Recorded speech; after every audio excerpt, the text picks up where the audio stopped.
네, 오늘 본문 말씀은 우리가 이번 한 달 동안 계속해서 배우고 있는 다윗 왕에 관한 본문인데요. 다윗 왕은 지난주에 목사님 설교에서 나왔듯이 골리앗이라는 거인을 하나님의 말씀을 의지하여 무너뜨리는 일을 세웠습니다.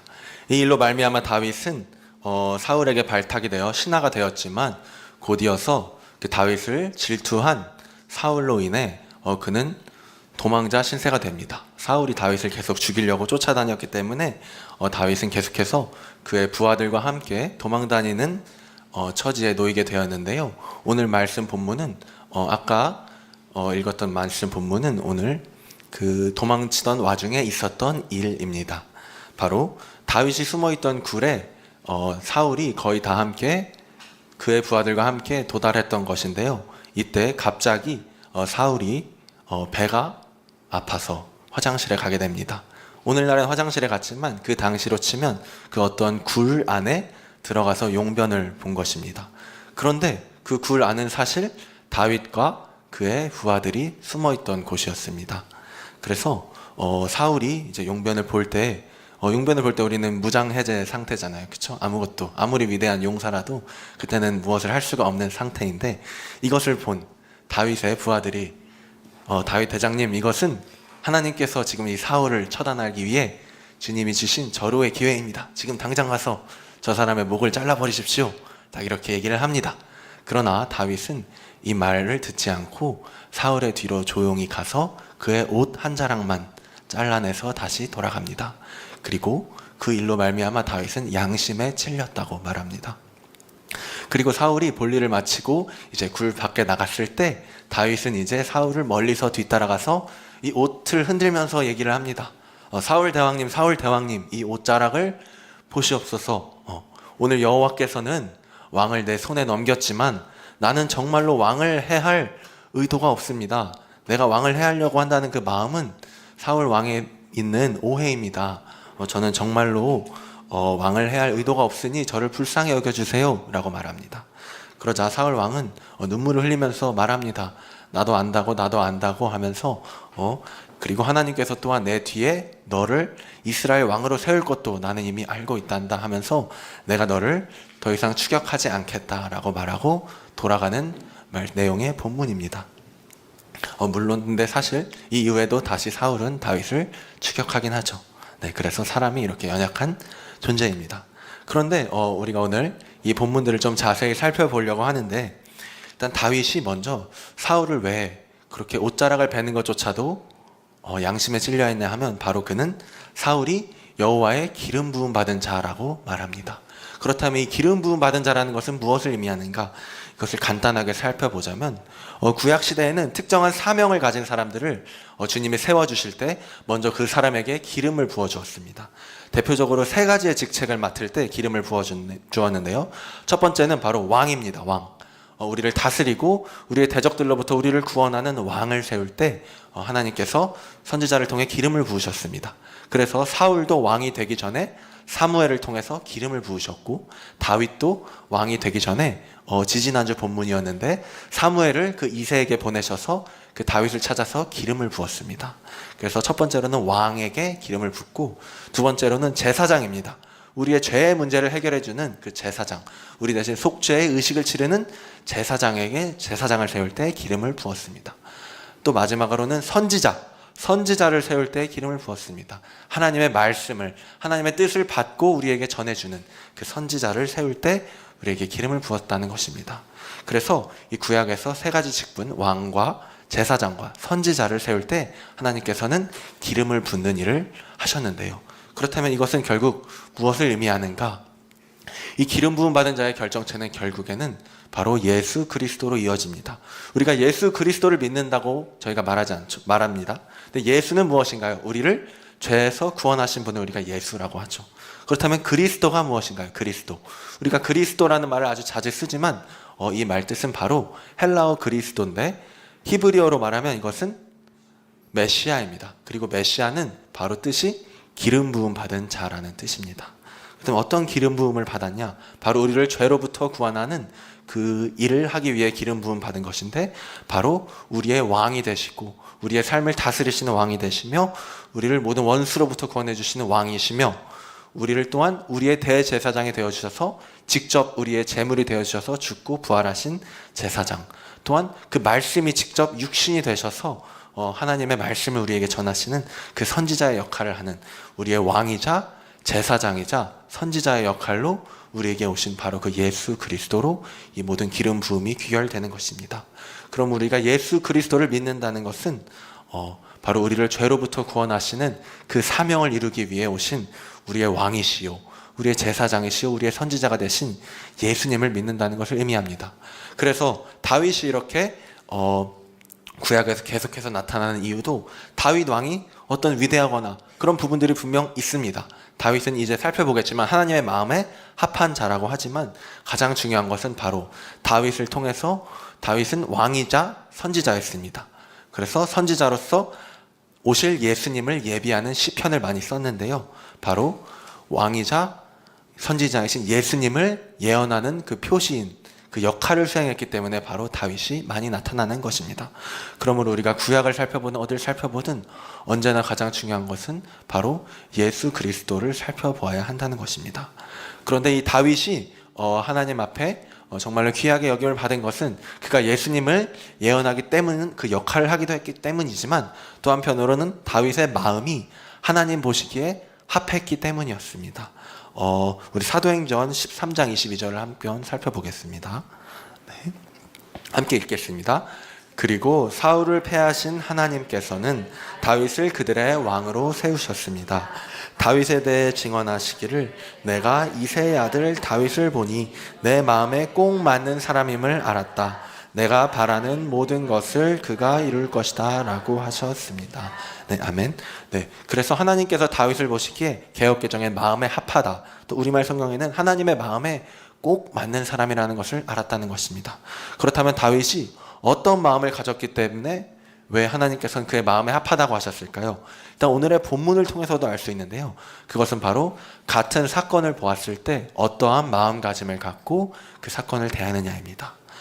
바로 원수인 사울, 나를 죽이려는 사울이 지금 바로 나의 손아귀에 놓인 것 같은 이 상황을 볼 때 다윗의 부하들은 이것을 원수를 갚을 기회, 이 원수를 처단할 기회라고 여겼습니다. 그러나 다윗은 이 같은 상황을 볼 때 이것을 내가 원수를 갚는 기회로 보는 것이 아니라 내가 오히려 원수를 불쌍히 여기는 그 기회, 내가 원수를 사랑하는 기회로 보았고 심지어 옷 한 자락만 잘랐음에도 불구하고 그것으로 말미암아 양심에 찔려하는 그 원수 사랑의 마음을 갖고 있었다는 것입니다. 이것이 바로 마음의 차이인데요. 우리도 다른 사람들의 잘못을 바라볼 때 우리가 보통 죄인이 되었기 때문에 그 사람을 향한 잘못을 향한 비판하는 마음, 정죄하는 마음이 보통 일어나는 것이 우리의 보통 생각입니다. 그러나 하나님의 마음을 가진 자들은 다른 사람의 잘못을 볼 때 그 사람의 잘못을 지적하는 것이 아니라 왜 그 사람의 잘못을 하필이면 나에게 내가 보게 하셨을까요? 그것은 바로 내 안에 그 사람과 동일한 모습, 그 사람이 갖고 있는 그 죄의 모습이 바로 사실은 내 안에 있다는 것을 보여주기 위한 것입니다. 그러면 어떤 목사님께서 말씀하신 것이 우리가 보는 모든 죄는 사실은 나의 죄이다라는 것입니다. 그래서 저는 고등학교 2학년 때 이제 예수님을 다시 뜨겁게 만났던 경험이 있었는데요. 제가 예수님을 처음 만났을 때는 이제 다른 사람들을 보면서 왜 교회 다니는데 왜 저렇게 행동하지? 예수님을 믿는다는 사람이 저렇게 행동할 수 있는가? 막 분기가 탱천하고 이런 적이 있었어요. 그런데 제가 조금 더 이제 몇 년이 지나고 신앙이 조금 더 성숙하고 자라다 보니까 이제 어떤 사람의 잘못을 보면 그 사람의 잘못이 보이는 게 아니라 내 안에 저 사람과 같은 모습이 있구나, 이런 게 조금씩 보이기 시작하니까 이제 내가 그 사람을 뭔가 욕하거나 어떤 사람의 잘못을 봤을 때 비난하는 것이 점차 좀 힘들어지더라고요. 오히려 이 사람을 볼 때 다른 사람이 그 사람의 잘못을 이제 욕하는 모습을 들으면 나도 그 사람과 그 같은 모습이 내 안에 있는데, 이런 나의 죄악들이 생각이 나면서 점차 이게 오히려 내가 또 부끄러워지는 거예요. 다른 사람을 욕하고 있는데. 그래서 다윗도 사실은 이 마음을 가졌던 것 같습니다. 왜냐하면 다윗은 언제나 원수들을 향해 그 사람들을 미워하는 것이 아니라, 비록 전쟁에 나가면서 수많은 원수들을 무찌르고 또 사울을 피해 도망다녔지만 그의 마음은 언제나 원수를 봤을 때 오히려 사랑하고 중보하는 마음이었다는 것을 알 수 있는데요. 대표적으로 그의 지은 시 중에 시편 35편을 한번 보도록 하겠습니다. 시편 35편은 원수가 나를 추격할 때 이를 하나님께 탄원하는 말씀인데요.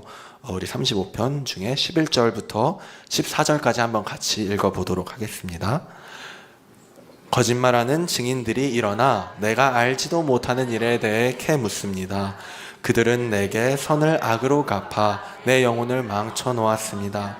그러나 나는 그들이 병들었을 때 베옷을 입고 금식하며 나를 낮추었고 내 기도가 응답 없이 내 가슴에 되돌아왔을 때 그가 내 친구나 형제인 양 내 어머니를 위해 통곡하듯 고개를 떨구고 다녔습니다.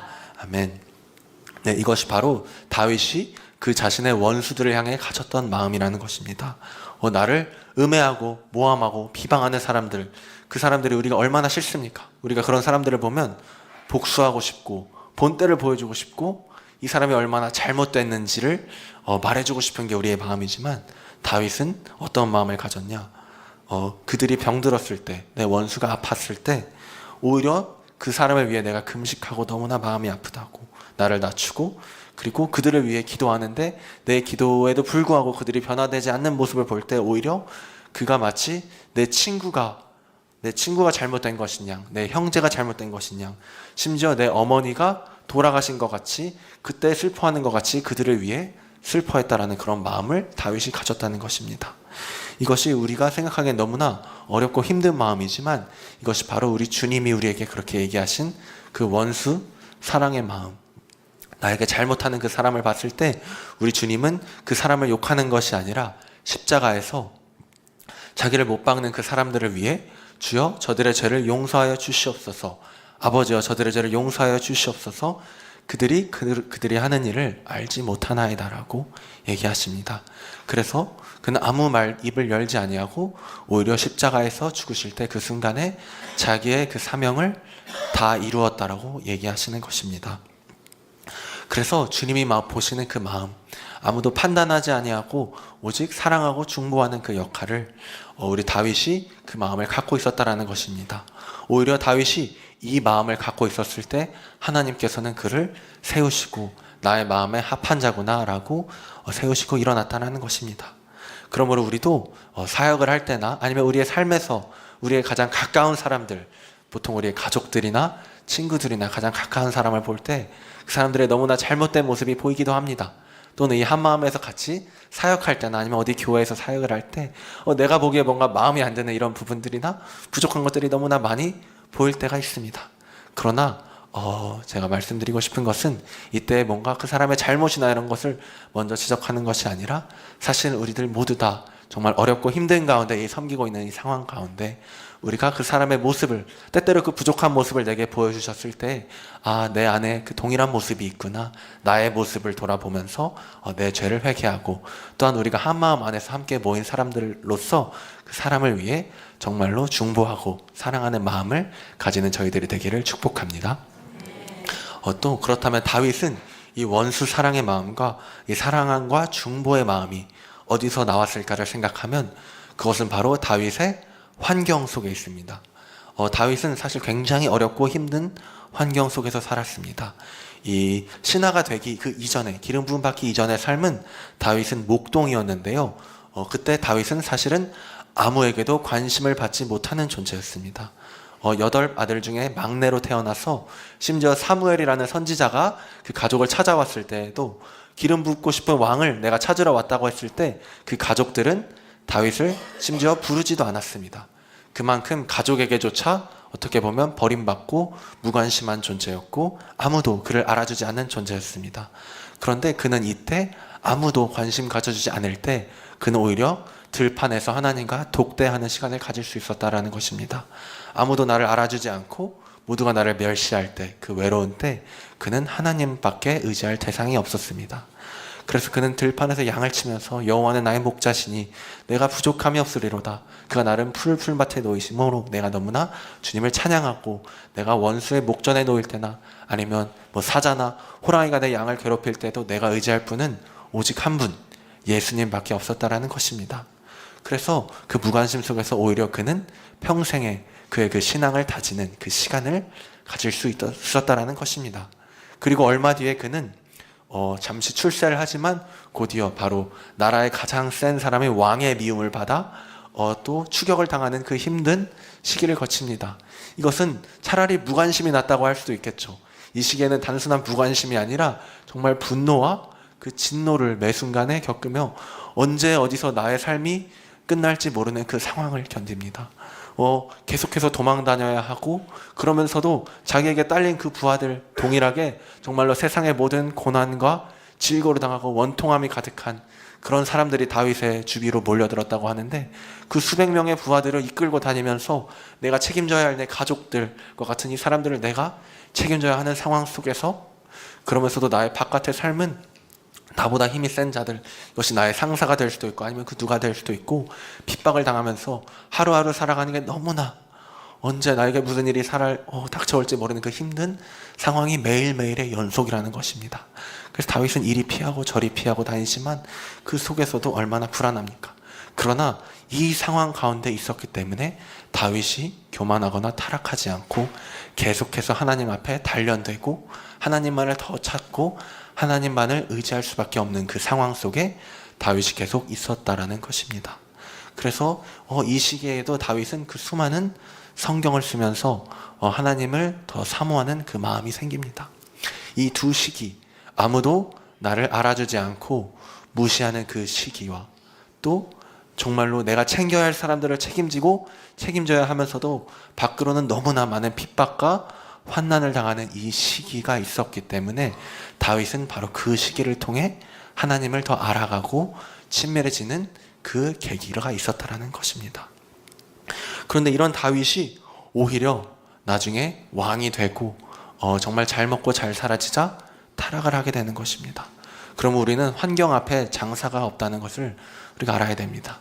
우리가 평소 삶에 이 다윗처럼 절절하거나 이런 사람들이 있을 수 있겠지만, 제가 보기에 적어도 저보단 다윗이 훨씬 더 깊은 그 영성을 가졌던 것 같은데, 이런 다윗조차도 왕이 되었을 때 본인이 늦잠을 자더라도 아무도 나를 터치하지 않는 그런 환경 속에 있었을 때 그는 늦잠을 자고 일어나 자기 부하의 아내를 범하고 임신시키고, 심지어 이를 숨기기 위해 그 부하를 일부러 전쟁의 맨 앞자리에 보내어 죽이게 하는 그런 끔찍한 범죄까지 저지르는 것입니다.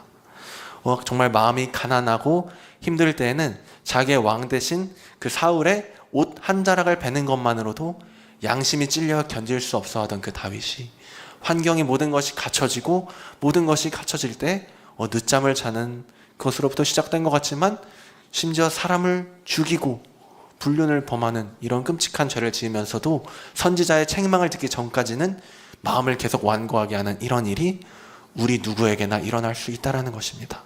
우리가 아무리 주님을 찾더라도 우리는 언제 어디서 타락할지 모르는 존재라는, 우리가 얼마나 연약한 존재라는 것을 우리가 깨달아 알기를 원합니다. 그러므로 여기에서도 얼마나 정말로 많은 힘들고 지친 사람들이 있습니까? 정신질환으로 고통받는 것뿐만이 아니라 정말 우리의 모든 가족과 주변의 환경 속에서 너무나 많은 힘든 일이 있겠지만, 어떻게 보면 이 시기가 정말 지금 당장은 벗어나고 싶겠지만 이 시기를 주님이 허락해 주신 이유가 분명 있다라는 것입니다.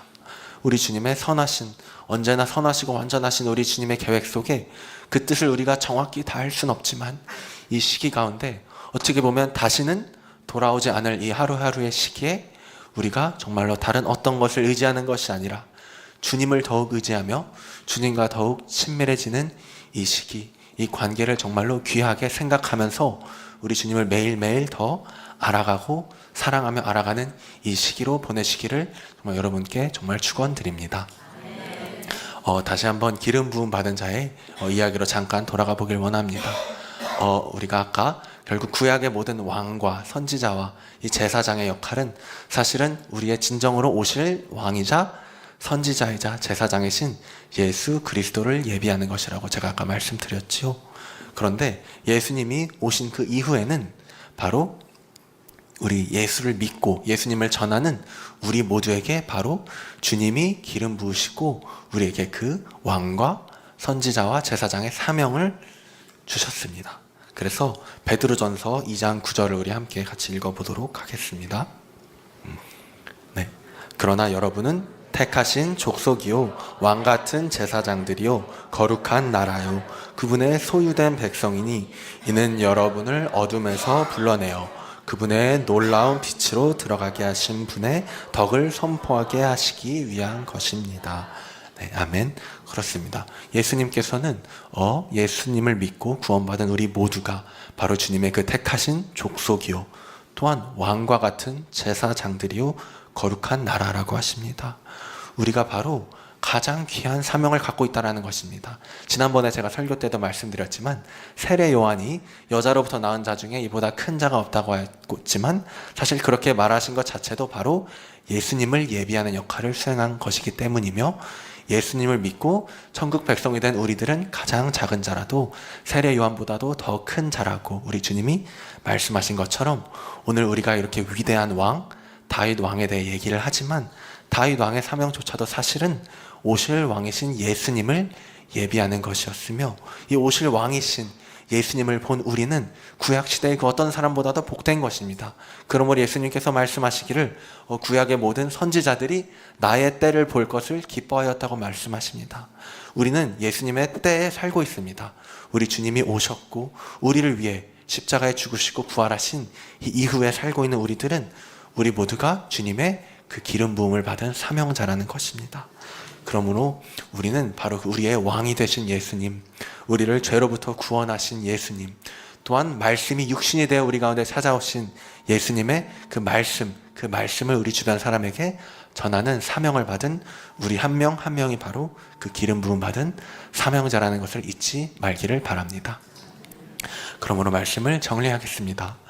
정말로 우리의 구원자 되신 예수님을 우리가 더 알아가며 우리가 지금 어렵고 힘든 이 시기를 오히려 정말로 감사함으로 이 시기에 주님을 더 알아가고 사랑하는 그 시기로 이 시기를 소중히 여기며 주님을 더 간절히 알아가는 우리들이 되길 원하며 또한 우리 주변에 정말 나를 가장 힘들게 하는 것 같은 그 사람들의 모습을 볼 때 그 사람을 비난하는 것이 아니라 그 사람을 통해 보여주시는 나의 모습을 돌이켜보며 주님 앞에 끊임없이 주님은 바로 나에게 관심이 있으시거든요.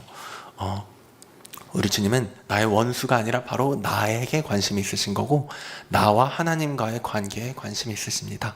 그럼 그 관계를 통해서 우리 주님을 더 알아가길 원하고 사실은 나의 지금 원수로 쓰임받는 것 같은 그 사람도 주님이 정말 소중하게 생각하는 자녀라는 것입니다.